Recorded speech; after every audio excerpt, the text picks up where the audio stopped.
चला आता छान प्रकारे तेल आता गरम झालेलं आहे आणि ओव्याची पानं आपण बेसनमध्ये बुडवून त्याच्यामध्ये ओव्याच्या पानांना बेसन लावून घेऊया आणि ती गरम तेलामध्ये सोडूया।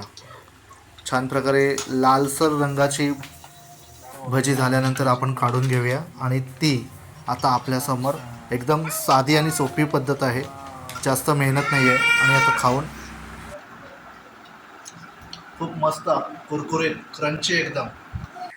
ओव्याच्या पानांचा रोप, हे रोप किंवा हे झाड उन्हाळा आणि पावसाळा या सीझनमध्ये आपल्या घराच्या आजूबाजूला आपल्या बागेत हे झाड उन्हाळा आणि पावसाळ्यामध्ये जास्त वेगाने वाढत असतो।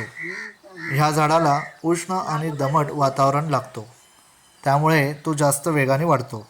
परंतु हिवाळ्यात या झाडाची वाढ मंदावते।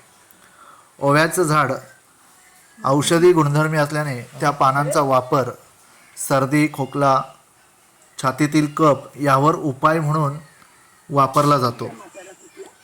या पानांची चव ऑरेगॅनो सारखी तिखट असते। या झाडाची पाने जाड आणि सुगंधी हिरव्या रंगाची असतात। या पानाची कडा ही करवतीसारखी धारदार दिसते।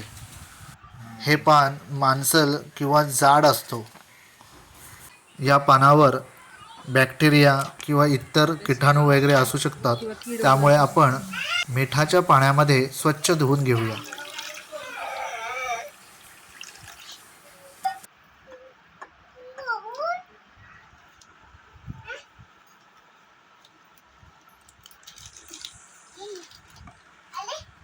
अशीच ठेवून द्या, 5-10 मिनिटं टाकून ठेवायची मिठाच्या पाण्यात। थांब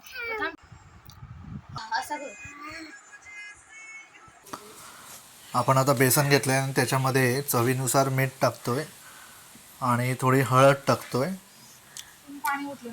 पाण्यामध्ये ह्याचा मिश्रण चांगला करून घ्यायचं आहे। मिश्रण केल्यानंतर पातळ होईपर्यंत चांगला यांचं मिश्रण करून पातळ होईपर्यंत हा पीठ पूर्ण मिश्रण करून घ्यायचं आहे आणि त्यानंतर एक एक पान करून त्याच्यामध्ये बेसन लावून आपण सोडायचं आहे।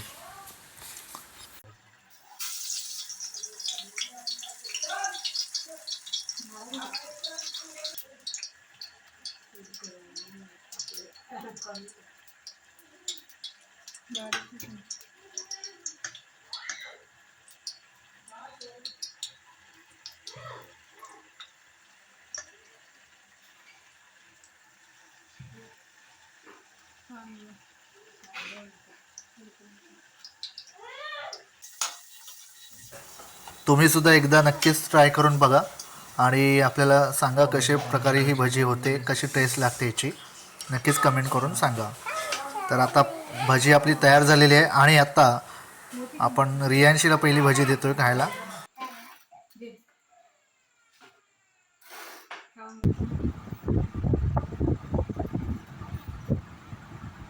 कशी आहे दाखव।